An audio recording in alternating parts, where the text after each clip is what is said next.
for being with us on the broadcast and sharing more details.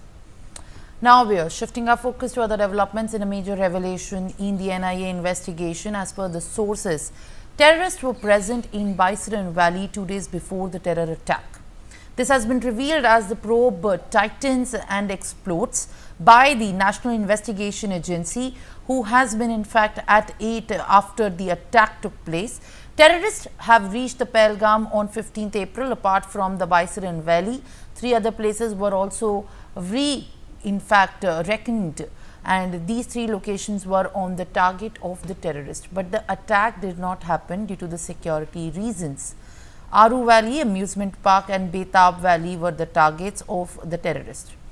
Around 20 overground workers have been identified, out of which many OGWs have been taken into custody. According to sources, 4 OGWs had helped Pakistani terrorists in Recce. Evidence of use of 3 satellite phones was also found in the valley.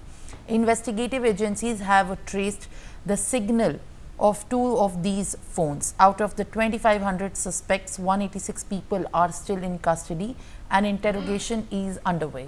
These revelations were made during the interrogation of the captured OGWs. Javed Hussain, my colleague, is joining me live on the broadcast. Javed, as per the sources, what we are learning is that 3 places were the other targets of the terrorists that in fact could possibly take place before the 22nd of April, while 4 OGWs have helped the terrorists, and now many have also been detained as the NIA probe widens. Share more details.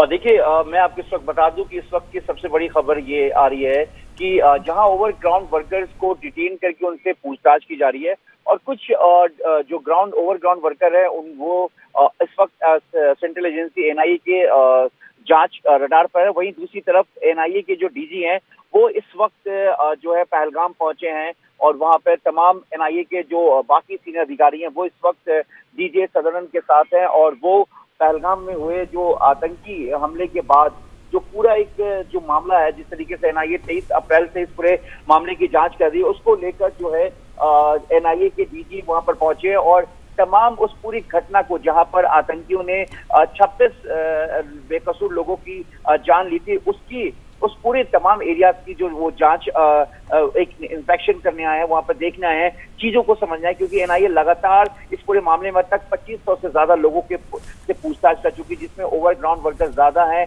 और ये भी बताया जा रहा है कि जो आतंकी थे वो कहीं ना कहीं पहले से उन्होंने इसको रैकी किया था, और इसमें कुछ ओवरग्राउंड वर्कर्स थे जो उनको कहीं ना कहीं उन्हें मदद की थी, जिसको लेकर एनआईए पूरे मामले को लेकर जांच करी। और पहलगाम हमले के बाद कुछ सर्च ऑपरेशन में बताया जा रहा है, जानकारी मिली कि बड़ी संख्या में जो देश के विरोधी चीजें हैं जो है वो कहीं ना कहीं इस तरफ इशारा कर दिया है कि इसमें जो कुछ संगठन है वो कहीं ना कहीं जो ग्राउंड वर्कर्स हैं उनके नेटवर्क को तैयार करने में मदद की थी। यानी कि ओवरग्राउंड जो वर्कर हैं, कुछ वर्कर्स हैं जो इस वक्त रडार पे हैं, और वो कहीं ना कहीं इस पूरे नेटवर्क के बेस को कंप्लीट करने में मदद की थी। इसके अलावा कुपवाड़ा, हंदवाड़ा, अनंतनाग, त्राल, पुलवामा, सोपोर, बारामूला और बांदीपोरा जो कि ये इलाके हैं, यहाँ पर करीब जानकारी के मुताबिक 100 ऐसे संगठन से जुड़े हुए लोग हैं जहां पर सर्च ऑपरेशन किया गया है, और कुछ कॉल रिकॉर्ड को भी एग्जीक्यूट पूरे की छानबीन की जा रही है। एनआईए सूत्रों की बात करें तो कुछ अहम जो है कुछ ऑर्गेनाइजेशंस को लेकर एजेंसीज को कुछ पुख्ता सबूत मिले हैं, और कुछ प्रतिबंधित संगठन हैं जिनके ओवरग्राउंड जो वर्कर्स हैं पहलगाम के, उनकी कहीं ना कहीं कुछ कनेक्शन सामने है, जिसको लेकर एनआईए पूरे मामले की जांच कर रही है। और वहीं दूसरी तरफ आज पहलगाम में एनआईए के जो डीजी हैं वो यहाँ पर पहुंचे हैं। जी। Well, absolutely. In fact, the big event that is going to take place today is that the NIA DG is also going to reach Pahalgam, and the investigation of the National Investigation Agency in the Pahalgam terror attack is continuing. And in this connection, DG NIA Sadan